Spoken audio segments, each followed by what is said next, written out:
अरिहन्ताणं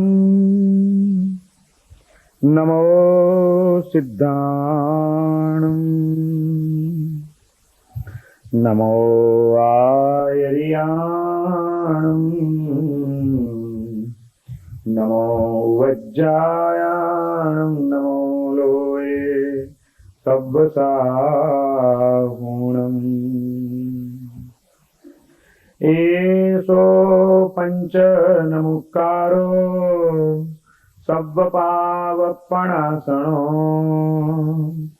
मङ्गलाणं च सव्वेसिं पठमं हवै मङ्गलम्।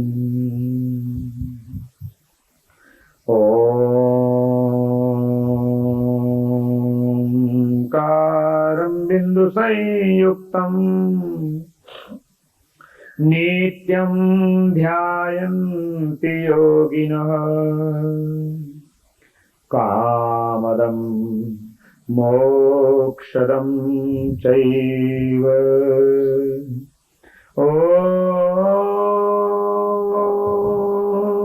ओंकाराय नमो नमः। अज्ञानतिमिरान्धानां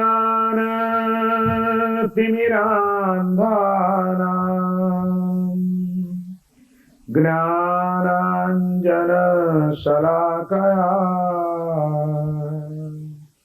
नेत्रमुन्मीलितं येन तस्मै श्री गुरवे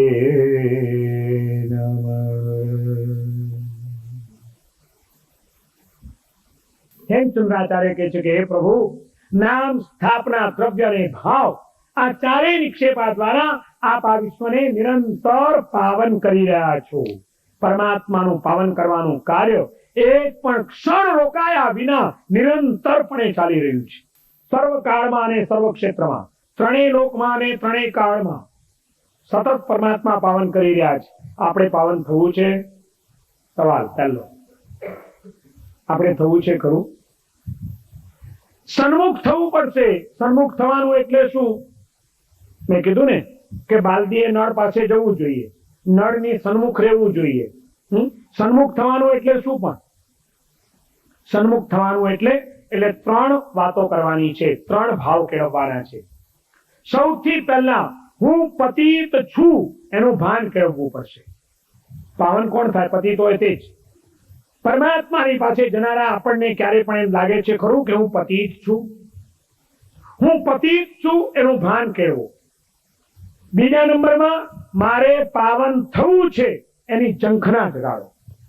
અને ત્રીજા નંબરમાં પરમાત્મા પાવન કરી જ રહ્યા છે એની શ્રદ્ધા સ્થાપિત કરી દો. આ ત્રણ ભાવો જો આપણા હૃદયમાં આવી જાય તો આપણી ચેતના પરમાત્માની સન્મુખ થઈ ગઈ કહેવાય. હું પતિત છું એનું ભાન, મારે પાવન થવું છે એની ઝંખના, અને પરમાત્મા પાવન કરી જ રહ્યા છે એની અતૂટ શ્રદ્ધા. આ ત્રણ ભાવો જો તમારા ને મારા આપણા હૃદયમાં જામી જાય તો પરમાત્માની જે અનંત શક્તિ કામ કરી રહી છે એના આપણે સાચા પાત્ર બની જઈશું. ભગવાન વીતરાગ છે એ શું કરે એ વિચાર ભૂલી જજો. પરમાત્મા કરે કઈ જ નહીં, એનામાં કર્તૃત્વ ભાવ ન હોય. પણ જેનામાં કર્તૃત્વ ભાવ ન હોય, એનો પ્રભાવ ન હોય, એવું ક્યારે પણ ન બની શકે. એનો પ્રભાવ તો હોય જ. અને આ વાત હું નથી કહેતો, આ વાત આપણા મહાપુરુષોએ શાસ્ત્રોની અંદર કરેલી છે. આપણે ત્યાં એક સૂત્ર આવે છે, પંચસૂત્ર. સેંકડો વર્ષ જૂનું છે, એના કરતા કોણ છે એ જ મળતું નથી નામ. સેંકડો વર્ષથી આપણી જૈન પરંપરામાં આ પંચસૂત્ર એક બહુ શ્રદ્ધેય સૂત્ર તરીકે સ્વીકારાયેલું છે. એમાં 5 સૂત્રો છે, 5 પાર્ટ છે એના પહેલા પાર્ટમાં આત્માની મોક્ષ ગમનની યોગ્યતા કેવી રીતે પ્રગટે એના ઉપાય તરીકે ચતુશરણ ગમન, 4 શરણ સ્વીકારવા, દુષ્કૃતની નિંદા અને સુકૃતની અનુમોદના, આ 3 વસ્તુઓની આખી રજૂઆત કરવામાં આવેલી છે. અને ચતુશરણ ગમન, અર્યંત, સિદ્ધ, સાધુ અને ધર્મ, આ ચારના શરણ સ્વીકારવાની જ્યાં વાત આવી ત્યાં એ ચારેયનું વર્ણન કર્યું છે. એમાં અર્યંત પરમાત્માનું જે વર્ણન કર્યું છે એમાં આ વાતનો સ્વીકાર કરવામાં આવેલો છે કે અર્યંતો કેવા છે. તો ત્યાં આગળ એમ કીધું કે સંબંધનું વિયરાયા પરમ કલ્યાણ હેવું સત્તાણમ. કોણ? અચિંત શક્તિ જુત્તા હિ તે ભગવંતો. પંચસૂત્રની અંદર આ કીધું કે અચિંત શક્તિ જુત્તા હિ તે ભગવંતો. અચિંત્ય શક્તિથી યુક્ત. કેવી છે એમની શક્તિ? અચિંત્ય. ચિંત્ય એટલે જેનું ચિંતન કરી શકાય, જેને વિચારી શકાય, એ ચિંત્ય કહેવાય. જેમાં મનની અને મગજની બુદ્ધિની ફૂટપટ્ટી ટૂંકી પડે, જેને ચિંતવી ન શકાય એવી જે શક્તિ એ અચિંત્ય શક્તિ. અને આ ભગવાન કેવા છે? અચિંત શક્તિ જુત્તા હિ તે ભગવંતો. અચિંત્ય શક્તિથી યુક્ત એવા એ ભગવાન કેવા? સંબંધનું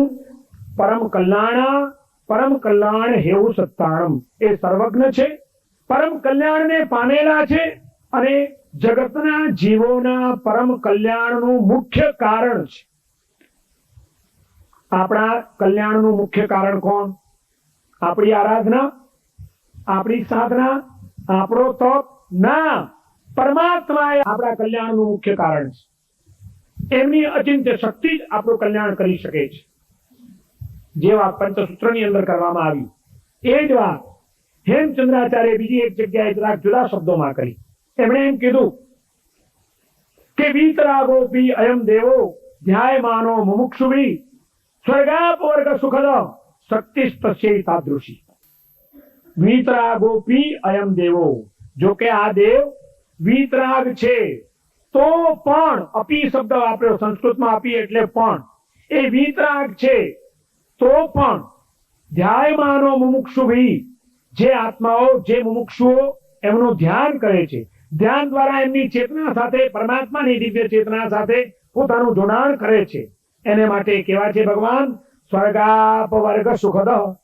સ્વર્ગ અને અપવર્ગ એટલે કે મોક્ષ, સદગતિના અને પરમ ગતિના આપનારા છે. અને પછી તરત જ પોતે જ પાછો સવાલ કરે છે, શંકા કરે છે કે એક બાજુ તો તમે કહો છો કે વીતરાગ છે અને બીજી બાજુ એમ કહો છો કે સ્વર્ગ અને અપવર્ગ ને આપે. એ કેવી રીતે આપે પણ? અને તેનો જવાબ હેમચંદ્રાચાર્ય આપે છે કે શક્તિ તસ્યૈ તાદૃશી. એની શક્તિ છે. કેવી રીતે? સવાલ ન હોય. તમને તરસ લાગી છે, પાણી પીઓ, તરસ છીપી જાય છે? છીપી જાય છે. હું તમને પૂછું કે પાણીએ તરસ કેમ છીપાવી, તો તમે શું કહેશો? પાણી કેમ તરસ છીપાવે? તો તમે કહેશો એ પાણીનો સ્વભાવ છે, એની શક્તિ છે કે તરસ છીપાવે છે. એમ પરમાત્મા કેવી રીતે આ વિશ્વનું કલ્યાણ કરે? તો હેમચંદ્રાચાર્ય કે છે શક્તિ તસ્યૈ તાદૃશી. એની શક્તિ છે, એનો સ્વભાવ છે જગતનું કલ્યાણ કરવું. તે ત્યાં કોઈ દલીલ ન હોય, ત્યાં કોઈ તર્ક ન હોય. પાણીનો સ્વભાવ, પાણીની શક્તિ કે તરસ છીપાવે. એમ પરમાત્માની શક્તિ કે આ જગતનું કલ્યાણ કરે. પણ પાણી ત્યારે જ તરસ છીપાવે જ્યારે તમે પાણી પીઓ તો. જો પાણી માટલામાં પડ્યો હોય તો તમારી તરસ ન છીપે. એમ પરમાત્મા ત્યારે જ કલ્યાણ કરે જ્યારે આપણે એનું જોડાણ કરીએ તો. સમજાઈ ગયું? પરમાત્મા આ વિશ્વને નિરંતર પાવન કરી રહ્યા છે. આ જ વાત યશો વિજયજી મહારાજે વળી જરાક જુદા શબ્દોમાં કરી. કારણ કે આપણા જેવા ઘણા બધા જીવો આવા જ્ઞાની પુરુષો પાસે જતા હશે. આપણે કહીએ કે બધી વાત તમારી સાચી, પણ મહારાજ સાહેબ જ્યાં સુધી કાળ ન પાક્યો હોય ત્યાં સુધી કોઈ શું કરે? આપણો કાળ જ હજી પાક્યો નથી. કોઈ કહે કે મારી નિયતિ જ એવી છે, કોઈ કહે કે મારું આત્માનું ઉપાદાન એ જ હજી તૈયાર નથી થયું, સ્વભાવ જ મારો નથી, ત્યાં હું શું કરું? આ બધા નબળા તર્કો કરનાર, નબળી વાતો કરનારાને યશો વિજયજી મહારાજ એમના એક સ્તવનની અંદર અદ્ભુત જવાબ આપ્યો છે. ભગવાનની સ્તવના કરે છે અને સ્તવના કરતા કરતા એમ કહે છે કે કાળ સ્વભાવ ભવિતવ્ય તારે એ સગળા તુજ દાસો રે. હે ભગવાન, કાળ, સ્વભાવ, ભવિતવ્યતા આ બધા તો તારા દાસ છે. કાળ, સ્વભાવ, ભવિતવ્યતા રે એ સગળા તુજ દાસો રે. પ્રબળ હેતુ તું મોક્ષનો. મારા મોક્ષનો પ્રબળ હેતુ, મુખ્ય કારણ હોય તો એ પ્રભુ તમે છો. પ્રબળ હેતુ તું મોક્ષનો એ મુજ સબળ વિશ્વાસો રે. આ મારો વિશ્વાસ હવે સબળ થઈ ગયો છે. સાધના કરતા કરતા અનુભૂતિના જગતને સ્પર્શતા સ્પર્શતા મારા હૃદયની અંદર આ શ્રદ્ધા, આ મારો વિશ્વાસ એટલો મજબૂત થયો છે કે કાર, સ્વભાવ, ભવિતવ્યતા એ બધા ગૌણ છે. જો આત્મા પરમાત્માને પામી લે છે, પરમાત્માનો સંપર્ક સ્થાપિત કરી લે છે, એમની ચેતના સાથે પોતાની ચેતનાનું જોડાણ કરી લે છે, તો આ કાળ, સ્વભાવ ને ભવિતવ્યતા એ બધા એ આત્માના દાસ થયા વિના રહેતા નથી, એને અનુકૂળ થયા વિના રહેતા નથી. મારા મુક્તિનું કારણ તો પ્રભુ તું જ છે, બીજું કોઈ જ નહીં. મારા ચિત્તની સમાધિ પ્રભુ તમારા થકી જ પ્રાપ્ત થવાની છે. સૂત્રો બોલી જવા માટે બોલતા નહીં, જરાક એને સ્પર્શવાનો પ્રયત્ન કરજો. લોગસ સૂત્ર આવડે છે? લોગસ 24 તીર્થંકરોનું, આખી 24 તીર્થંકરોનું સ્મરણ કરીને, સ્તુતિ કરીને છેલ્લે શું વાત કરી? સમાહિ વરમુત્તમમ દિંતુ, હે પ્રભુ ઉત્તમ એવા સમાધિ રત્નને મને આપો. ભગવાન આપે કઈ? વાસનાની નિર્મૂળતા ભગવાનની અચિંત્ય શક્તિના પ્રભાવે જ મળે. અને એટલા માટે લોગસ સૂત્રની અંદર કેટલાક અદ્ભુત મંત્રો પણ છુપાયેલા છે. હું બહુ નાનો હતો, નાનપણની વાત કરું છું. અમારા પરમ ઉપકારી ગુરુદેવ પ્રેમ સુરેશ્વરજી મહારાજ, જેમણે અગણિત ઉપકારો કર્યા છે અમારી ઉપર, અગણિત સાધનાઓ કરાવી છે, જેમણે એક દિવસ મને એમણે બોલાવ્યો. મને કે હવે તારું જીવન બચપણમાંથી યુવાની તરફ જઈ રહ્યું છે, આગળ વધવાનું છે. જીવનમાં બાહ્ય કરતા આંતરિક ઝંઝાવાતો પણ ઘણા આવશે, અને તે વખતે આત્મભાવની રક્ષા જો ન થાય, કેટલીક અનાદિકાળની વૃત્તિઓ જોર કરી જાય ને હલાવી જાય, તો આ જીવન ખરાબે ચડી જશે. અને એ માટે તારે એક માળા ગણવાની છે. મને એમણે એક મંત્ર આપ્યો. કયો મંત્ર હતો ખબર છે? રોજ આપણે લોગસમાં બોલી જઈએ છીએ, અને મેં અનુભવ કર્યો છે કે જ્યારે જ્યારે ચિત્તની અંદર કોઈક એવો વિષાદ આવે, જ્યારે કોઈક એવા તોફાનો જાગે, અને ત્યારે મેં હજારોની સંખ્યામાં એ મંત્રનો જપ કર્યો છે, માળાઓ ગણી છે, અને એના દિવ્ય અનુભવો મેં પ્રાપ્ત કર્યા છે. એ મંત્ર બીજો કંઈ જ નથી. તિથ્થય રામે પશીયંતુ, આરોગ્ય બોઈ લાભમ સમાઈ વરમુત્તમં નિંતુ, ચંદેશુ નિમ્મલેરા, આઈચ્છેસુ અયમ પ્રયાસેરા, સાગર વર ગંભીરા, સિદ્ધા સિદ્ધિમ મમ દિશંતુ.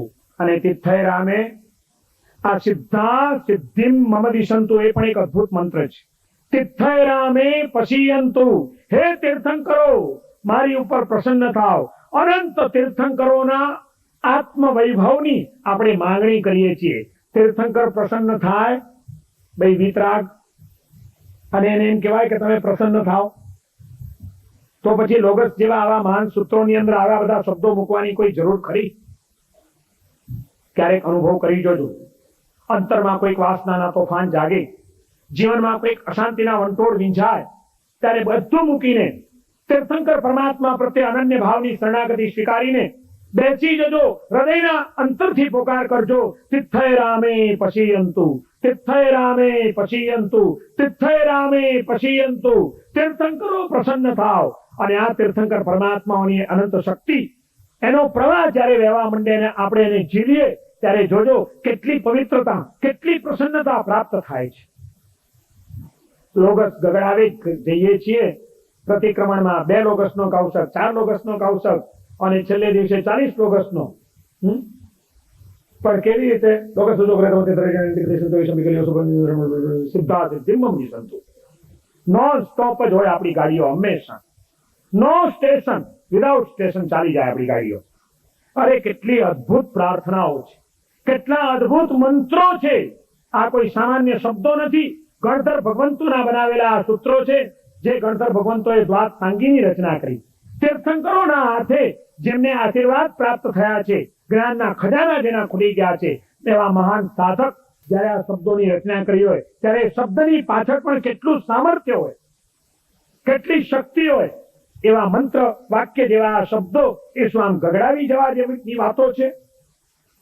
એક વાત સમજી રાખજો, હું ક્યારેય પણ ક્રિયાઓનો વિરોધી નથી, પણ ક્રિયાઓ જે રીતે અત્યારે થઈ રહી છે એનો બહુ જાજો સમર્થક પણ નથી. ક્રિયાઓને ચેતનવંતી બનાવવી ખૂબ જરૂરી છે, ક્રિયાઓને ભાવપૂર્ણ બનાવવી ખૂબ જરૂરી છે. આ મહાન ધર્મ ક્રિયાઓ છે, આત્માના દીદાર બદલી નાખે એટલું સામર્થ્ય ધરાવતી આ ધર્મ ક્રિયાઓ છે.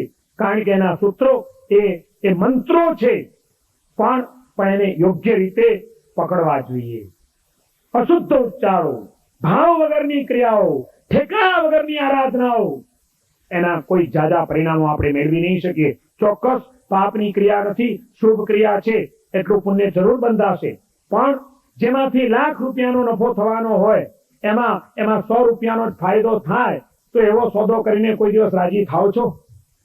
ભલે તમે ગુમાવ્યું કઈ નથી, તમને આજે 100 રૂપિયા જ મળ્યા છે, પણ જે વેપારના સોદામાંથી તમને લાખની કમાણી થવાની શક્યતા હતી એમાં માત્ર 100 રૂપિયા મળ્યા તો એ સોદો એ નુકસાનનો જ સોદો કહેવાય. એમાં કઈ બહુ રાજી થવા જેવું નહીં. અને આપણી તકલીફ એ છે કે આપણે માત્ર જળ ક્રિયાઓ, સ્થૂળ ક્રિયાઓ કરતા કરતા આત્મસંતોષ નહીં પરંતુ વ્યર્થના અભિમાનો વધારતા ગયા છીએ. હું આટલા વર્ષથી આ કરું છું, આ કરું છું, આ કરું છું, આ કરું છું. જે ધર્મ ક્રિયાઓ અહમનું વિલોપન કરવા માટે હતી એ જ ધર્મ ક્રિયાઓ કરીને આપણે આપણા અહમને પુષ્ટ કરી દીધો છે. હું મોટો ધર્માત્મા છું. અરે શું આપણે કર્યું છે? આપણે શું કર્યું? એક એક વાક્યો કેટલા અદ્ભુત છે. સમાઈવરમુત્તમમ નિંતુ, પ્રભુ મને સમાધિ આપો. તિથૈરામે પશીયંતુ, હે તીર્થંકરો મારી ઉપર પ્રસન્ન થાવ. સિદ્ધા સિદ્ધિમ મમ નિશંતુ, હે અનંત સિદ્ધ આત્માઓ આપના જેવી આત્મસિદ્ધિ મને આપો. સિદ્ધો આપણને આત્મસિદ્ધિ આપે? આત્માનું કલ્યાણ સિદ્ધોથી થાય કે આપણી સાધનાથી થાય? આપણી સાધનાથી થાય. આપણે જ કરવાનું, ભગવાન કઈ કરે? ખબર નથી વિતરાગતાની વાતને કેવી ઊંધી રીતે પકડી લેવામાં આવી છે કે આ વિશ્વની અંદર જે એક પરમ શક્તિશાળી તત્વ છે, એક મહાન શક્તિ કામ કરી રહી છે, એનો આપણે અનાદર કરી દીધો છે. એનો સ્વીકાર કરવા આપણે તૈયાર નથી કે મારા ચિત્તની સમાધિ, મારા જીવનના યોગક્ષેમ અને મારા જીવનનું માંગલ્ય જો કોઈના ચરણોમાં હોય તો એ પ્રભુ તમારા ચરણોમાં એ બધું જ સમાયેલું છે. તમારા ચરણે હું આવું, તમારા શરણે હું આવું, અને પછી પણ જો મારા અંદરના દેદાર બદલાય નહીં, મારા જીવનની અવસ્થાઓમાં પરિવર્તન આવે નહીં અને મારા ચિત્તની સમાધિ અખંડિત બને નહીં તો પ્રભુ આ દુનિયામાં મારે ક્યાં જવાનું હવે તમને છોડીને? આપણને કોઈ ભાવ છે? હેમચંદ્રાચાર્ય વિતરાગ પરમાત્માની સ્તુતિ કરી રહ્યા છે કે હે પ્રભુ, નામ, સ્થાપના, દ્રવ્ય અને ભાવ આ 4 નિક્ષેપા દ્વારા આપ આ વિશ્વને નિરંતર પાવન કરી રહ્યા છો. વિશ્વને પાવન કરવાનું પરમાત્માનું કાર્ય નિરંતર ચાલી રહ્યું છે, પણ કેવી રીતે પાવન કરે છે હવે એની મેથડ બતાડે છે હેમચંદ્રાચાર્ય. હવે એના માધ્યમો બતાડે છે કે પ્રભુ કેવી રીતે પાવન કરે છે આ વિશ્વને. 4 માધ્યમો બતાડ્યા એમણે. ખબર છે કયા? ભાઈ ભગવાન કેવી રીતે ભલું કરે આ વિશ્વનું, એનું માધ્યમ શું? 4 માધ્યમોથી પરમાત્મા આ વિશ્વને પાવન કરી રહ્યા છે. પહેલું માધ્યમ નામ. ભગવાનનું નામ પણ આ વિશ્વનું કલ્યાણ કરી રહ્યું છે. સાક્ષાત પ્રભુ તીર્થંકર ભલે આજે આપણી પાસે નથી, અફસોસ કરવાની જરૂર નથી. ઘણા માણસો અફસોસ કરે આપણે થોડાક પુણ્ય ખૂટ્યા, આમ ચોથા આરામાં જન્મ લીધો તો કેવું સારું થાત, સાક્ષાત ભગવાન તો મળત.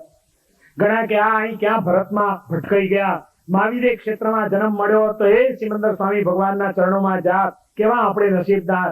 અરે મૂકો મહાવીર ક્ષેત્રને અને મૂકો ચોથા આરાને. આપણા માટે આ 5મો આરો અને ભરત ક્ષેત્ર પણ કોઈ કમ નથી. સારું છે એ મળ્યું હોત તો, પણ નથી મળ્યું તો અફસોસ કરવાની કોઈ જરૂર નથી. હેમચંદ્રાચાર્ય વિતરાગ સ્તોત્ર નામના એક ગ્રંથની અંદર એમ પણ કીધું કે સુષમાતો દુષમાયામ કૃપા ફલવતી તવ મેરુ તો મરુભૂમો હિ શ્લાઘ્યા કલ્પતરો સ્થિતિ. અમારા માટે તો સુષમ કાળ કરતા દુષમ કાળ, ચોથા આરા કરતા 5મો આરો પ્રભુ વધારે સારો છે. હેમચંદ્રાચાર્ય એમ કહે છે સુષમાતો દુષમાયામ કૃપા ફલવતી તવ. તમારી મહાન કૃપા અમને અહીં પણ મળી શકે છે.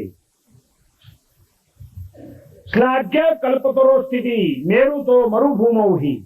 મેરુ પર્વતની ઉપર કલ્પવૃક્ષ ઉગે એમાં તો કોઈ નવાઈ નથી, પણ મરુભૂમિ, ઉખડ ભૂમિમાં, વેરાન ભૂમિમાં કલ્પવૃક્ષ ઉગે તો એ કેટલી મહત્વની ઘટના કહેવાય. એમ હે પ્રભુ ચોથા આરામાં તમે મળો એમાં તો શું આશ્ચર્ય છે, પણ મને 5મા આરામાં મૂર્તિ રૂપે મંદિર રૂપે, માળા રૂપે, મણકા રૂપે, નામ રૂપે તમે મળ્યા છો પ્રભુ. મારા માટે તો આ પાંચમો આરો વધુ સારો છે, કારણ કે ત્યાં તો તમે એક જ મળો સાક્ષાત. અહીં તો મંદિરમાં, મૂર્તિમાં મહાવીર બેઠા છે, અને માળાના મણકે મહાવીર બેઠા છે. સાક્ષાત મળ્યા હોત તો એક જ વખત એક મળ્યા હોત, અને આજે જો સંબંધ બાંધતા આવડે તો માળાના મણકે આપણા માટે સાક્ષાત મહાવીર છે. મંદિરની એક એક મૂર્તિમાં આપણા માટે મહાવીર છે. કેટલા સ્વરૂપે આપણને તીર્થંકર પરમાત્મા મળ્યા છે. એ આ પાંચમા આરાનો પુણ્યવંતો પ્રભાવ છે. આપણે પાંચમા આરાને ગાળો દેવાની કોઈ જરૂર નથી, એને પણ આપણે પ્રેમથી સ્વીકારીએ. હેમચંદ્રાચાર્ય પહેલું આલંબન સ્વીકારે છે કે પ્રભુ આપ કેવી રીતે આ વિશ્વને પાવન કરો છો. આપનું નામ આ વિશ્વને પાવન કરી રહ્યું છે. પરમાત્માનું નામ પણ પાવન કરે. જરૂર નથી કઈ સાક્ષાત તીર્થંકર હોય તો જ આપણું કલ્યાણ થાય. અને આ વાત આપણને ચંદનબાળાના જીવનમાં જોવા મળે છે. ચંદનબાળાના આત્માભાવની રક્ષા કોણે કરી?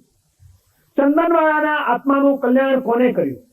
કયા માધ્યમથી એને મહાવીરને પકડ્યા? જાણો છો?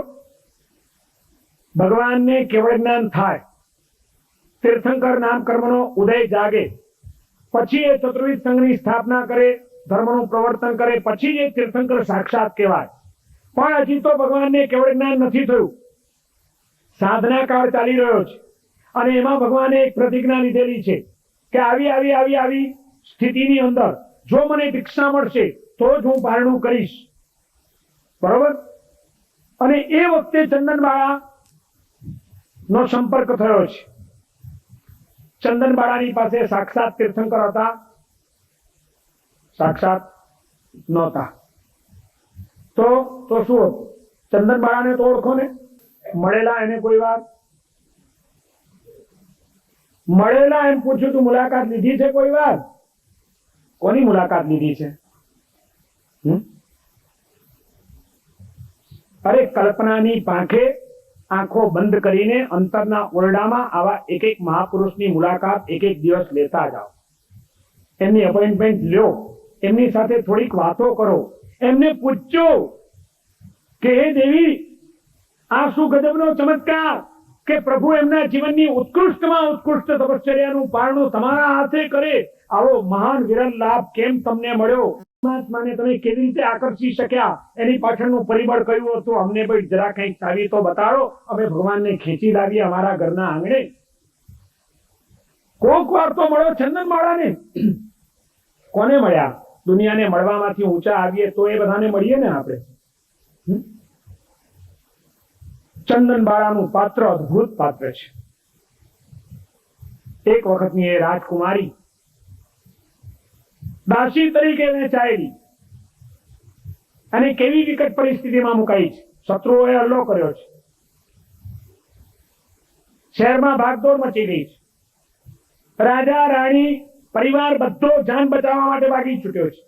પિતા એક બાજુ ગયા છે, માતા બીજી બાજુ ગઈ છે, ને ચંદના જેનું નામ વસુમતી હતું, રાજકુમારી વસુમતી, એ ભાગી છૂટી છે. ભાગતા ભાગી તો ખરી, પણ દુશ્મનના સૈનિકો જે હતા એમની નજરે ચડી ગઈ, અને આવી રૂપવાન સુંદર કન્યા દુશ્મનના સૈનિકોએ પીછો પકડ્યો, જંગલમાંથી એને પકડી. વિચાર કર્યો કે આવી સુંદર મજાની સ્ત્રી ક્યાંક વેચીશું તો મનગમતા પૈસા મળશે, અને એને ઉપાડી લાવ્યા, શહેરની વચ્ચે લાવ્યા. ચોકમાં એને એનું લીલામ શરૂ કર્યું, અને વસુમતી એક રાજકુમારીનું લીલામ થઈ રહ્યું છે. ગામના ચોકમાં વેચાઈ રહી છે. પણ એનું વળી એક પુણ્ય જોર કર્યું. ત્યાંથી ધનાવર શેઠ પસાર થાય છે, અને ધનાવર શેઠે જોયું, ચહેરા ઉપરથી દેખાવ પરથી લાગે છે કોઈ ખાનદાન ઘરની કન્યા લાગે છે, અને આવી કન્યા કોઈક અયોગ્ય માણસના હાથમાં જશે તો બિચારીની જિંદગી છૂટાઈ જશે.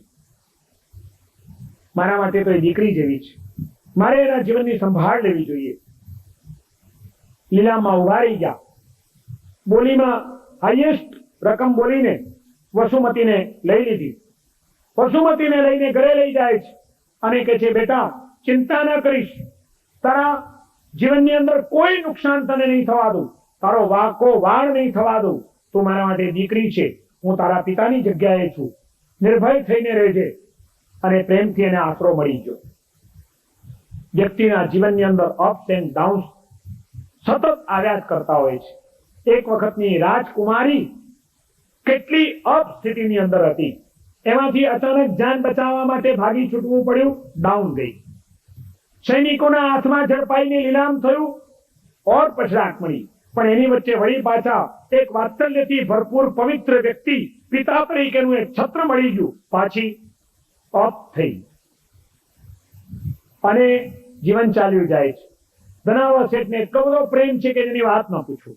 લાગણી છે દીકરીની જેવી, ખૂબ સંભાળે છે. અને ચંદનાને પણ હવે અહીં આ ઘરમાં આવ્યા પછી એનું નામ ચંદના પડી ગયું છે. એટલો એનો વ્યવહાર સુગંધિત હતો કે ધનાવર શેઠે આ તો ચંદનની જેમ શીતળતા પ્રસરાવે અને ચંદનની જેમ સુગંધ પ્રસરાવે એવી છે, એટલે એનું નામ ચંદના પાડ્યું, ચંદનબાળા. એને પણ પિતા માટે એટલો બધો સદભાવ છે, આદર ભાવ છે, એમની સેવા કરવાની એક તક છોડતી નથી. અને એટલામાં ચોમાસાના દિવસો હતા, વર્ષ તો વરસાદ ચાલી રહ્યો છે. ધનાવર શેઠ બહાર ગયા છે અને બહારથી ઘરે આવે છે. એક દિવસ કાદવ કિચડથી પગ ખરડાયેલા છે. ઘર ગંદુ ન થાય એટલે બહાર આંગણામાં ઉભા રહે છે, બૂમ મારે છે, ચંદના જરા પાણી લાવજે પગ ધોવા. ધનાવર શેઠનો અવાજ સાંભળ્યો. ચંદનબાળા દોડતી આવે છે, હાથમાં બાલદી લઈને અને એક લોટો લઈને. શેઠને પગ ધોવાના છે. ચંદના હજી હમણાં જ નાઈને બહાર નીકળી છે બાથરૂમમાંથી અને ઘણા દિવસે માથું ધોયું છે. વાળ એક રાજકુમારી હતી, કેટલા લાંબા અને કેટલા ભરાવદાર એના સુંદર વાળ હશે. માથું ધોયું છે, બરોબર વાળ સુકાય. હેર ડ્રાયર નો જમાનો નહોતો એ કે ઘરમાં લટકતા હોય બાથરૂમમાં. વાળ છૂટા રાખ્યા છે સુકવવા માટે. અને એટલામાં અચાનક ધનાવર શેઠનો અવાજ સાંભળે છે, બેટા પાણી લાવો. ચંદના દોડતી હાથમાં પાણી લઈને આવી અને પિતા માને છે. બાપના તો પગ ધોઈને પૂજીએ તો પણ કોઈ દિવસ એના ઉપકારોનો બદલો વળી શકતો નથી. ચંદના તરત જ ધનાવર શેઠના પગ ધોવા માટે નીચે બેસી જાય છે. એના છૂટા વાળ જોયા. ધનાવર શેઠ કહે છે, બેટા રહેવા દે, તારા વાળ ખરાબ થશે, અહીં કીચડ વાળી બધી જમીન છે. ચંદના કોઈ વાત ધ્યાન પર લેતી નથી. એક હાથમાં લોટો છે અને એક હાથથી પિતાના પગની ઉપર ચડેલો કાદવ ધોઈ રહી છે. આમ નીચા વળીને ધોએ છે, એમાં છૂટા વાળ એટલે આમ નીચી વળી વાળની લટો આગળ પડે છે. કીચડ વાળું પાણી ચાલ્યો જાય છે અને એમાં ચોખ્ખા વાળ પડે તો એ ગંદા થાય. એટલે ધનાવર શેઠ તો ઉભા છે, એના પગ ધોવાય છે. ઉભા ઉભા એમની નજર પડી ગઈ એટલે દીકરીના વાળ ગંદા ન થાય. ધનાવર શેઠ વાંકા વળી અને એના વાળ પકડી લીધા. કુદરતનું કરવું. એ જ વખતે ધનાવર શેઠના પત્ની મૂળા શેઠાણી, એને ઘણા દિવસથી આવી એક રૂપવાન સ્ત્રી ઘરમાં આવી હતી. એ ગમતો તો. ઈર્ષ્યા એક સ્ત્રી સહજ દોષ છે, આજનો જ નથી, પ્રાચીન કાળથી સ્ત્રી સહજ એક નિર્બળતા રહી છે અને પરિણામે એમાંથી શંકા કુશંકાઓ આવતા વાર નથી લાગતી હોય. ઘણા દિવસથી આમે મૂળા શેઠાણીને ગમતું તો નહોતું કે આ ચંદનાને ઘરમાં બેસાડી છે, ખબર નહીં ક્યારે મારા શેઠની બુદ્ધિ બગડશે, આવી રૂપવાન સ્ત્રી કઈ લલચાયા વિના રહેશે. પારિવારિક જીવનને સ્વસ્થતા ભર્યું અને આનંદ ભર્યું બનાવવું હોય તો નાની નાની વાતોમાં શંકા કુશંકાઓની દિવાસળીઓ ક્યારેય પણ ચાંપવાની ભૂલ નહીં કરતા. પોતાની વ્યક્તિઓ પ્રત્યે જો આપણને વિશ્વાસ નહીં હોય તો આપણો સંસાર શાંતિથી કેમ ચાલી શકશે? મૂળા શેઠાણીના મનમાં શંકા હતી અને એમાં આજે એક નિમિત્ત મળી ગયું. જ્યારે શેઠે એના વાળ પકડ્યા અને મૂળા શેઠાણીએ ત્યારે જ નજર એની પડી ગઈ, એને જોઈ લીધું અને ખરા મૂળા શેઠાણી થયું, ઓહો, કામ આટલું બધું આગળ વધી ગયું છે. ચંદનાનો ચોટલો પકડવાની એમને જરૂર હતી. પેલા વાળ બગડે નહીં એટલે પકડે છે. જેને માણસને ઊંધું લેવું છે ને ત્યારે ઊંધું જ બધું પડે. એનો ચોટલો પકડવાની શું જરૂર હતી તમારે? અરે કે ભાઈ ચોટલો પકડવાની કોઈ વાત નથી, એ બિચારી તો આપણી દીકરી છે, મારા પગ ધોતી હતી, એ બધી સફાઈ મારી આગળ કરવાની જરૂર નથી. પછી શું શું ચાલે બોલો તો? કેવું મહાભારત ઉભું થાય. ખરાબ મૂળા શેઠાણીનું મગજ છટકી ગયું છે. અપ્સ એન્ડ ડાઉન્સ ચાલ્યા કરે છે ચંદનાના જીવનની અંદર. માંડ માંડ શાંતિના દિવસો ચાલતા હતા. એમાં મૂળા શેઠાણીના મગજની અંદર શંકાએ વિકૃત રૂપ લઈ લીધું. એને વિચાર કરો, ગમે તેમ કરીને આને કાઢવી જોઈએ. થોડાક દિવસો પછી ધનાવર શેઠને ધંધાની ઉઘરાણી માટે પ્રવાસ પર જવાનું હતું. 3-4 દિવસના શેઠને જમાડીને રવાના કર્યા અને હવે ઘરમાં કોઈ નથી. મૂળા શેઠાણીએ મોકો પકડી લીધો. ગુસ્સામાં આવીને પેલા તો ભયંકર અપમાન કર્યું ચંદનાનું. ઉલટા આવી છે તું તેવી છે, જાત જાતની વર્ષાવી દીધી એની ઉપર. અને પછી ઉભી રહે, હવે તને બધું બતાડું છું. તરત જ હજામને બોલાવી આવી અને પેલો વાળ પકડ્યા હતા ને શેઠે, એટલે વાળ ઉપર ગુસ્સો હતો. પહેલા તો એનો ટકો કરાવી નાખ્યો. જોઈએ જ નહીં ને વાળ,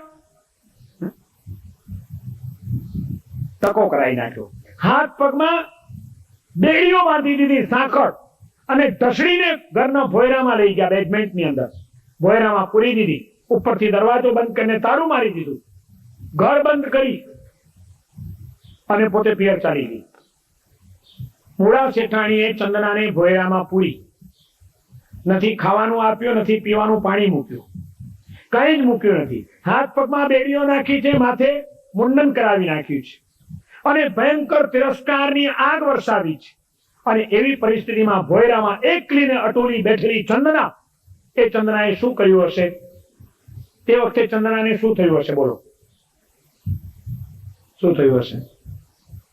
રવા તો બેઠી જશે ને, પણ મેં શું બગાડ્યું હતું એનું? શું કર્યું હશે ચંદનાએ? બોલો તો ખરા. બહેનોને પૂછું, શું થાય? કલ્પના કરો. એની જગ્યાએ સપોઝ તમે હો, તમારી જાતને મૂકીને વિચાર કરો કે આવી સ્થિતિમાં કદાચ મુકાઈ ગયા હો તો તે વખતે શું થાય? નખો જજો એનું. શું કરીએ હવે? અત્યારે શેઠ નથી એટલે બધી જો ઉકમી ચલાવે છે. આવવા દો ને શેઠ ને, પછી ખબર પાડી દઈશ. આમ દાંત કચકચાવ્યા હશે ને, દેવા એટલી ગાળો દીધી હશે ને, અણગમાના અંગારા વરસાવ્યા હશે ને. ના તો કઈ નહીં, પોતાના કર્મના તો રોદણા રડી હશે ને કે ઓહો હજી મેં કેવા કર્મ કર્યા છે. શું છેવટે રડી તો હશે કે નહીં? શું ભાઈ આવું થાય ત્યારે રડવું ના આવે? વાતની અંદર આંખમાંથી મોતીઓ વરસાવનારી અમારી આ બહેનોને મારે પૂછવું છે કે તમારા આંસુ શું એટલા બધા સસ્તા છે કે વાતમાં તમે વેવડાવી દો એને? આંસુનું મૂલ્ય આપણે સમજ્યા છીએ ખરા? ચંદના આવી વિકટ પરિસ્થિતિની વચ્ચે પણ પૂર્ણ સ્વસ્થતા સાથે ભોયરામાં બેસી ગઈ. 1 દિવસ, 2 દિવસ, 3 દિવસ, 3 દિવસ નીકળી ગયા છે. એક યુવાન સ્ત્રીના ખાધા પીધા વિના, કોઈ વ્યક્તિના સંપર્ક વિના, એકલીને અટોલી, તિરસ્કારનો ભોગ બનેલી એવી એ ચંદનાએ 3 દિવસ ભોયરામાં બેસીને શું કામ કર્યું? સવાલ એ શું કર્યું? બધું છોડી દીધું. હેમચંદ્રાચાર્ય કહે છે કે એ પ્રભુ, નામના માધ્યમથી આપ આ વિશ્વને પાવન કરી રહ્યા છો.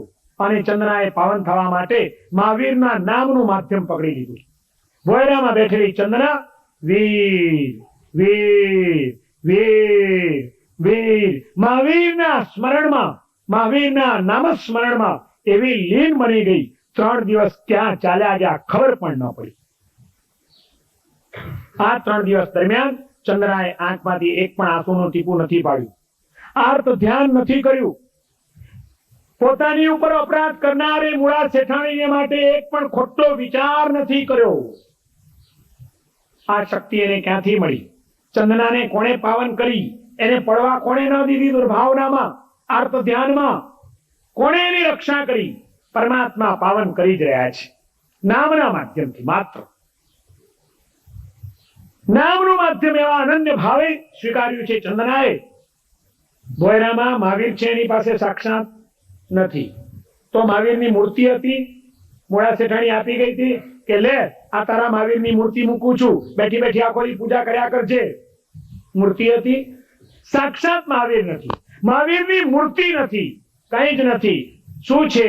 માત્ર મહાવીરનું નામ છે અત્યારે એના હૃદયની અંદર.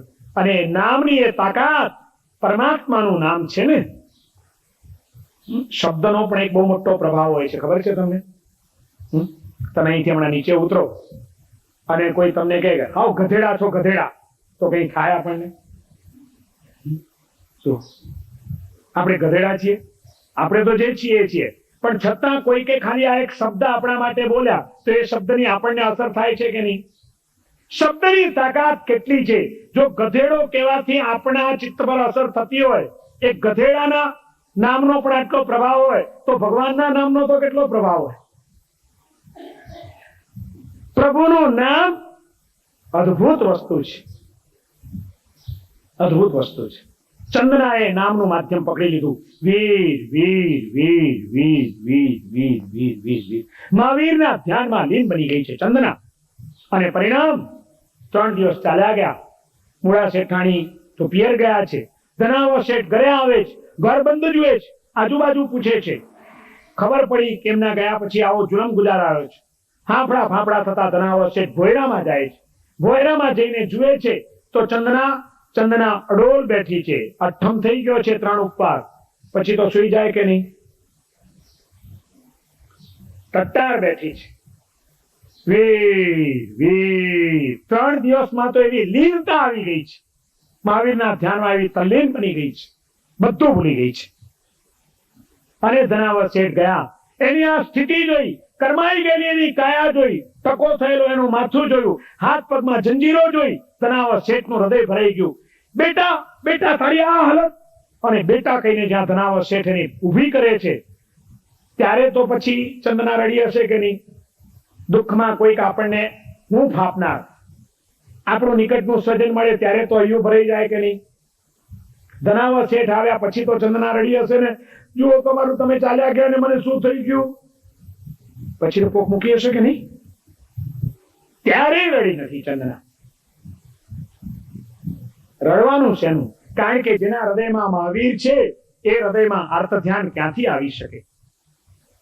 પ્રભુ જ્યાં હોય ત્યાં પ્રભુતા હોય, ત્યાં દીનતા ન હોય. પ્રભુનું નામ શું તાકાત આપે! ચંદનાનું જીવન આપણને એક પ્રેરણા આપે છે. ભોયરામાં બેઠા બેઠા એને પોતાના ભૂતકાળના સુખોને યાદ પણ નથી કર્યા કે ઓહો હું તો રાજાને ત્યાં કેવા સુખ ભોગવતી હતી, રાજકુમારી કેવા કર્મના ઉદય જાગ્યા, અમારે આવી રીતે ભાગવું પડ્યું, આ શું થયું? શેઠનો પણ કેટલો પ્રેમ હતો ને શેઠ પણ ગયા. સુખને યાદ કરીને પણ રડી નથી, અને દુઃખની કોઈ ફરિયાદ પણ. ચંદનાનું જીવન આપણને જીવનની સફળતાનું એક સૂત્ર આપે છે કે સુખની યાદ છોડો અને દુઃખની ફરિયાદ છોડો, સુખી થવું હોય તો. આપણે આ બે રીતે બહુ દુઃખી થતા હોઈએ છીએ. તમે જોજો ઘણા માણસો છે ને ભૂતકાળના સુખોને યાદ કરીને આજે દુઃખી થાય. ઓહો અમારા જમાનામાં તો કેવું સારું હતું, એટલે હતું તે હતું, હવે મૂકને આજે નથી, છોડને હવે હું કામ દુઃખી થાય છે? એટલી સોંગાઈ હતી મારા સાહેબ, ઘી તો આમ મળતું હતું, આજ તો કેટલી મોંઘવારી, અમારો જમાનો આવો. એટલે હતો એ જમાનામાં જે હશે તે આજે તને ઘી નથી મળવાનું બેને છે. હવે હું કરવા દુઃખી થાય છે, પણ તું આજે તો 100 રૂપિયા આપવા પડશે કિલો ઘી જોઈતું હોય તો. પણ ભૂતકાળના સુખોને યાદ કરીને માણસ દુઃખી થયા કરે છે. આ એક આપણી નબળાઈ છે. અને કાં તો વર્તમાન કાળના દુઃખોની ફરિયાદ કરીને આપણે દુઃખી થઈએ છીએ. ક્યાંક કોઈક જનક લાગણી વાળો મળ્યો એટલે તરત જ ફરિયાદો ચાલુ થઈ જાય. જુઓ ને હું તો આવી તકલીફ થઈ ગઈ છે, હવે તો આમ છે, હવે આ મુસીબત છે, એટલે આ રોદણા જ રડ્યા કરવાના. ચંદનાનું જીવન આપણને આ એક મુખ્ય સંદેશ આપે છે. સુખની યાદ છોડો અને દુઃખની ફરિયાદ છોડો. ચંદનાએ કોઈ ફરિયાદ ન કરી શેઠની પાસે, પણ શેઠનું હૃદય ભરાઈ ગયું છે, એને બહાર લાવે છે. અને બહાર લઈ આવીને શેઠ વિચાર કરે છે કે સૌથી પહેલા તો લુહારને બોલાવી લાવું, એની આ બેડીઓ તોડાવી નાખું. પણ ત્યાં સુધી 3 દિવસથી ખાધા પીધા વિના બેઠેલી આ ચંદના શું કરશે? ઘરમાં જુએ છે કોઈ ચીજ ખાવાની ખુલ્લી નથી, બધું લોકેન કી. શેઠાણી પાકા હતા. હા, આ કઈ બધું લોકેન કીમાં રાખવાનો સંસ્કાર અમારી માતાઓને આજકાલનો નથી. ભલે ને ઘરમાં વહુઓ આવે પણ ચાવી સોંપવી કઈ સહેલી વાત છે? અને એમ સોંપી દે તો સાસુ કેમ કહેવાય? પછી બધું પેક. ક્યાંય જુએ છે કોઈ ચીજ મળતી નથી. પણ એક ખૂણામાં એક સુપડું પડ્યું હતું. ગાયને ખવડાવવા માટે તે દિવસે મૂળા શેઠાણીએ અડદના બાકડા બાફ્યા હશે, અને બાફેલા અડદના બાકડા સાવ સુકાઈ ગયા છે, સૂકા થઈ ગયા છે. એવા સુકાઈ ગયેલા અડદના બાકડા એક સુપડામાં પડ્યા છે. જનાવર શેઠે વિચાર કર્યો કે કાંઈ નહીં, આ તો આપું, બબ્બે દાણા મમડાવશે, મોઢામાં જરાક મોળ છૂટશે તો ગળું તો ભીનું થશે. અને સુપડું ઉપાડીને ચંદનાને આપે છે, બેટા બેઠી બેઠી જરાક આ ફાંક, હું એટલામાં લુહારને બોલાવી લાવું, તારી બેડીઓ તોડાવું, પછી આપણે બધી વ્યવસ્થા કરીએ. જનાવર શેઠ લુહારને બોલાવા ગયા છે. ચંદનાના હાથમાં એક સુપડામાં અડદના બાકડા આવ્યા છે. અને ત્યારે ચંદનાને વિચાર આવે છે, ભગવાન મહાવીરની એ પરમ ભક્ત હતી, એને ખબર હતી કે મારા પ્રભુએ કોઈક પ્રતિજ્ઞા લીધેલી છે, એમનો કંઈક સંકલ્પ છે, રોજ ભિક્ષા લેવા નીકળે છે પણ ક્યાંય ભિક્ષા લેતા નથી. કદાચ અત્યારનો સમય પણ છે મધ્યાહનનો, ભગવાનની ભિક્ષાનો, કદાચ આ બાજુ આવે અને એમને પારણા કરાવવાનો લાભ મને મળે તો કેટલું સારું. 3 દિવસના ઉપવાસ પછી પેલા ખાવાનો વિચાર આવે કે પેલા વરાવાનો વિચાર આવે? લાવ જોઉં ક્યાંક પ્રભુ નીકળ્યા તો નહીં હોય. હાથ પગમાં તો બેડીઓ છે, ચાલી શકાય એમ નથી. લંગડાતી લંગડાતી ખસતી ખસતી ખસતી ખસતી ઘરના દરવાજે પહોંચે છે. 3 દિવસથી ભૂખી અને તરસી થઈ છે, અશક્ત બની ગઈ છે. દરવાજાનો ટેકો લઈને ઊભી થાય છે, એક પગ ઉમરાની બહાર કાઢે છે અને આમ વળીને જુએ છે ક્યાંય મહાવીર આવતા દેખાય. અને એનું સદભાગ્ય જોર કરી રહ્યું છે. જ્યારે ઊભી થઈને આમ નજર નાખે છે, સામેથી જ મહાવીર ચાલ્યા આવે છે. 3 દિવસથી મહાવીરને પોકાર કર્યો તો મહાવીર ના આવે તો જાય ક્યાં?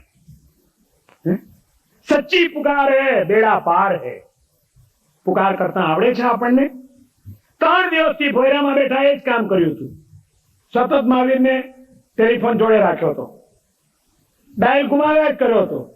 1 વાર એંગેજ આવે, બીજી વાર એંગેજ આવે, ત્રીજી વાર એંગેજ આવે, પણ મંડી પડો તો છેવટે ફોન લાગે કે નહીં? 3 દાડાથી મંડી હતી ચંદના, 3 દિવસથી. અને નંબર લાગી ગયો.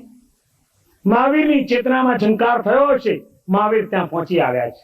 લગાડવો છે નંબર, ટેલિફોન જોડવો છે, જોડવો તો નંબર આપું. ભાઈ જોડવો છે હિંમતભાઈ? આપું નંબર. નંબર આપીને શું કરીશ? કનેક્શન લીધું છે? કનેક્શન લીધું નથી, નંબર લઈને શું કરવાના? ચંદનાએ કનેક્શન લીધું તું મહાવીરની સાથે. મહાવીર આવીને ઉભા રહ્યા અને બરોબર ચંદનાના ઘરે જ આંગણામાં આવીને ઉભા. તમે કલ્પના કરો, 3 દિવસથી સતત જેમનું ધ્યાન કર્યું છે, જે પોતાના હૃદયના પરમ શ્રદ્ધેય છે, એવા પ્રભુ જયારે આંગણે આવ્યા હશે ત્યારે ચંદનબાળાનું મન કેવું નાચી ઉઠ્યું હશે. ખુશખુશાલ થઈ ગઈ છે ચંદના. અને ભગવાન આવીને ઉભા. ભગવાને તરત જ પોતાનો ઉપયોગ મૂક્યો કે હવે મારી જે પ્રતિજ્ઞા છે બરોબર જળવાઈ જાય છે. શું હતી ભગવાનની પ્રતિજ્ઞા ખબર છે? કેટલી આઈટમો હતી ભગવાનની પ્રતિજ્ઞામાં? કેટલી હતી? 2, 5, 10, 15? કેટલી હતી? ખબર રાખતા જ નહીં. તમે શેર બજારના આંકડાઓ જ યાદ રાખજો. ચંદનબાળા સુપડામાં અડદના બાકડા લઈને ઊભી છે ને ભગવાને તરત જ પોતાનો ઉપયોગ મૂક્યો. રાજકુમારી હોય, દાસી તરીકે વહેંચાયેલી હોય, માથે મુંડાયેલી હોય, બાયણામાં ઉભેલી હોય, એક પગ અંદર અને એક પગ બહાર હોય, હાથ પગમાં બેડી હોય, 3 દિવસની ભૂખી હોય, હાથમાં સુપડું હોય, સુપડામાં અડદના બાકડા હોય, મધ્યાહનનો સમય હોય અને એવા ટાઈમે આંખમાં આંસુ હોય અને આંસુ સાથે કોઈ મને ભિક્ષા આપશે તો હું લઈશ. આટલી બધી આઈટમો, પાછી આમાંથી એકે ઓછી હોય તો ન ચાલે. કલ્પના કરો આવું બને? રાજકુમારી અને દાસી તરીકે વહેંચાય, પાછી માથે મુંડાયેલી થઈ જાય. આ બધું એક સાથે બની શકે? આવી પ્રતિજ્ઞા લેવાય? 6 મહિનાથી હેરાન થતા હતા ભગવાન, ઠેકાણું નહોતું પડતું. મને ઘણી વાર થાય કે એ વખતે હું ભગવાનનો ચેલો હતો, ભગવાનને કે હવે ભગવાન મૂકો, પારણું કરી લો, આમ તો મરી જશો. આવી તો કઈ પ્રતિજ્ઞા લેવાતી હશે? ભગવાનનું કયું સત્વ હશે? તમે કલ્પના તો કરો. કેટલું મહાન સત્વ હશે કે જે અસંભવ લાગે એવી પ્રતિજ્ઞા કરી. અને જેને કુદરતના તંત્ર ઉપર વિશ્વાસ છે, જો જીવાડવો હશે કુદરતને તો કુદરત બધું યોગ્ય કરી નાખશે, અને કુદરતને મંજૂર નહીં હોય તો એનો પણ સ્વીકાર કરવા તૈયાર છું. આ નિસર્ગની મહાસત્તા ઉપર પરમાત્માનો કેટલો વિશ્વાસ હશે, અને એ વિશ્વાસ આજે ફળીભૂત થાય છે. કુદરતે બધા સંયોગો ગોઠવી આપ્યા છે. તૈયાર. ભગવાને જોયું કે આ એક પછી એક છે.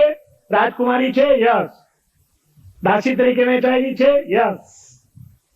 માથે મુંડાયેલી, હાથ પગમાં બેડી, બારણામાં ઉભેલી, એક પગ અંદર બહાર, 3 દિવસની ભૂખી, હાથમાં સુપડું, અડદના બાકડા, yes yes yes yes yes yes yes yes yes, બધું યસ. છેલ્લી ભિક્ષા આપતી વખતે આંખમાં આંસુ છે.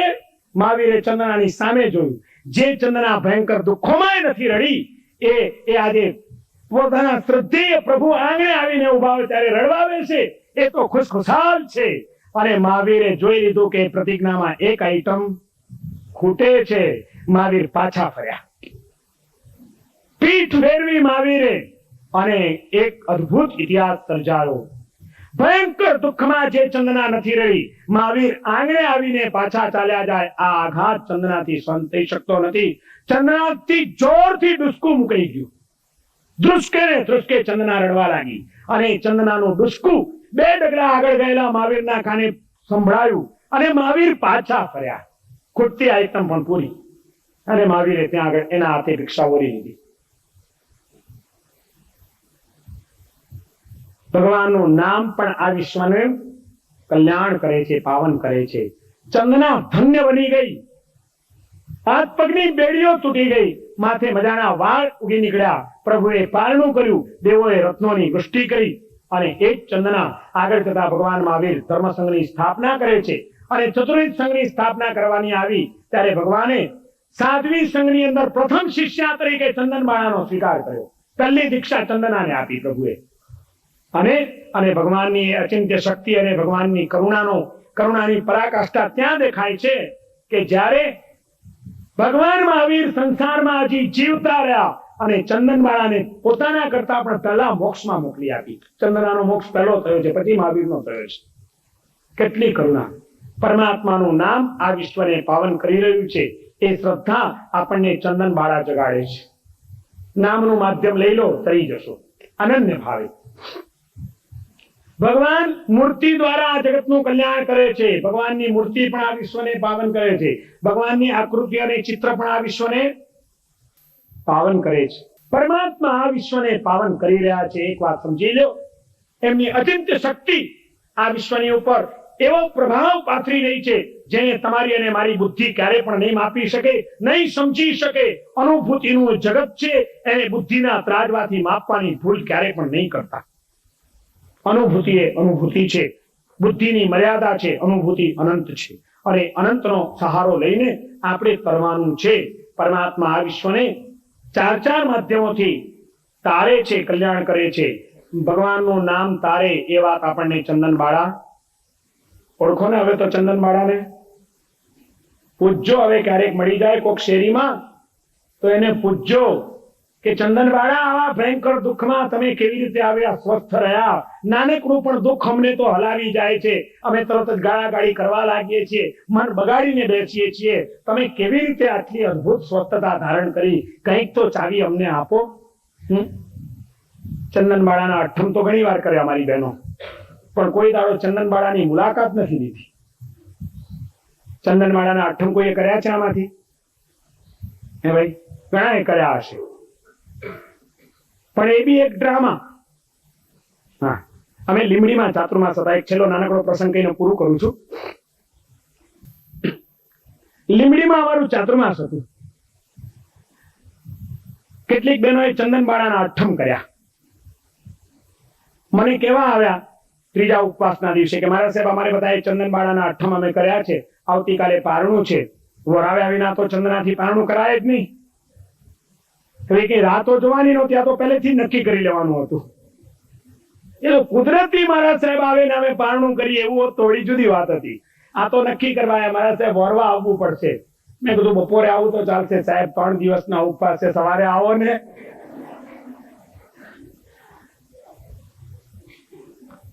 મેં કીધું ઓકે.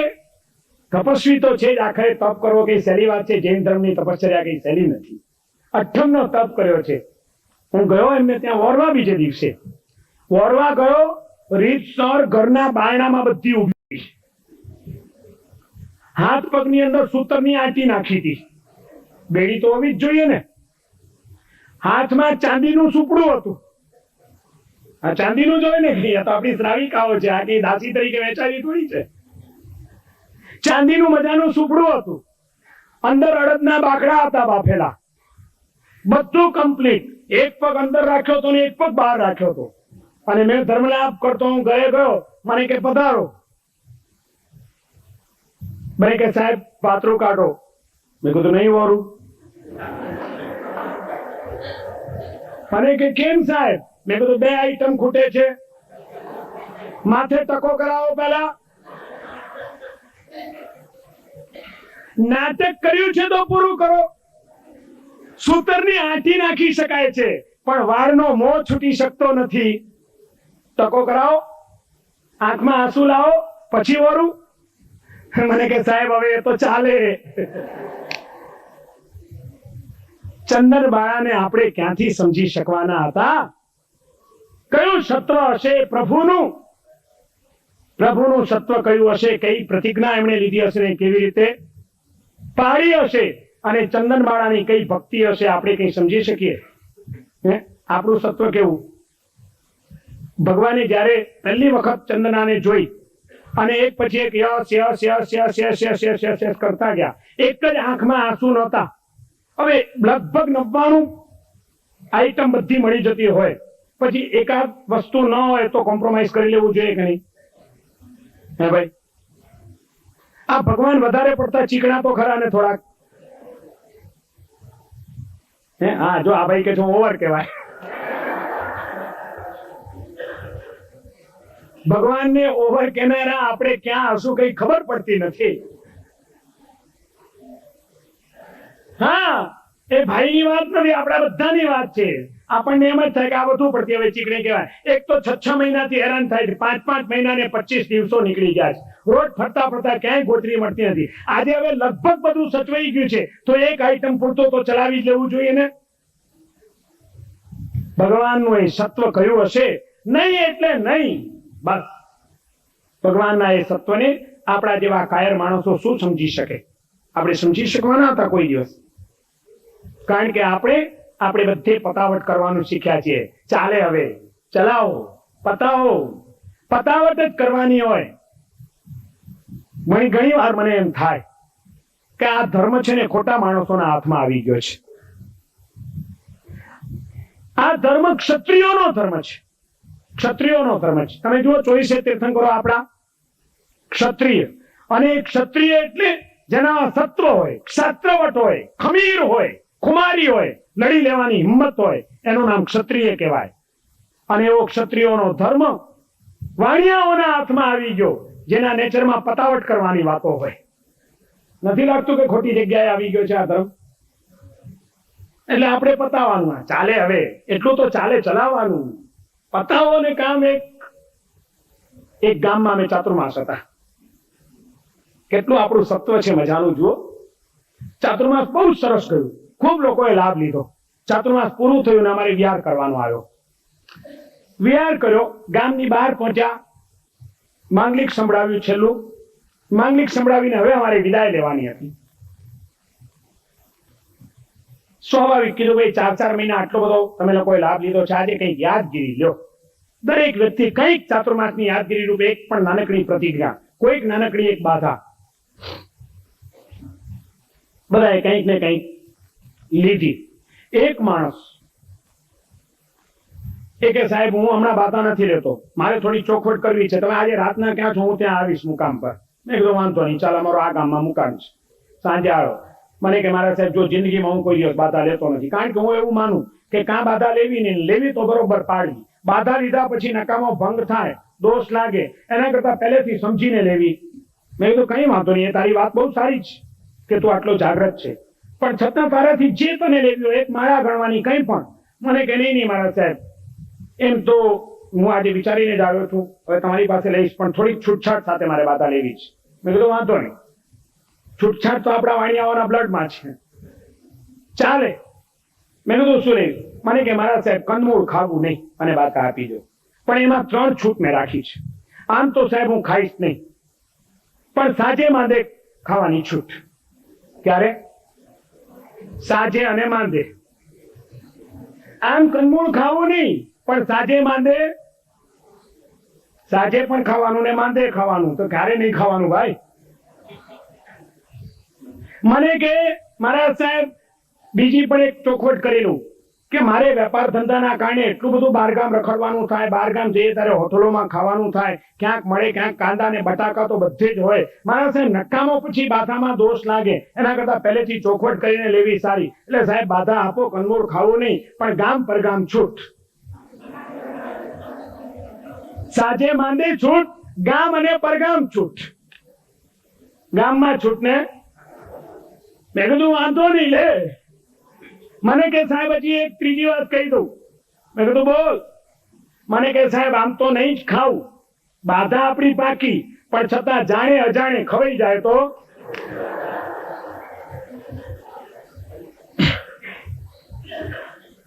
કંદમૂળની બાધા આપો, પણ ગામમાં છૂટ ને પરગામમાં છૂટ, સાંજે છૂટ ને માંદે છૂટ, અને જાણીને ખાવાની છૂટ ને અજાણે પણ બાકી બાધા.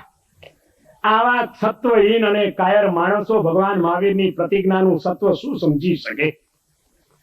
વાણિયાઓના હાથમાં આવેલો આ ધર્મ આવી જ પતાવટોમાં અટવાઈ ગયો. માટે આપણા ધર્મનું જે તેજ રેલાવવું જોઈએ, વિશ્વનો એક મહાન ધર્મ, પણ છતાં આજે એના જે ચમકારા જે રીતે ચમકવા જોઈએ એ રીતે ચમકી શકતા નથી. કારણ કે આપણે પતાવટ કરવાનું બધે શીખ્યા છીએ. પતાવો પતાવો પતાવો ને પતાવો.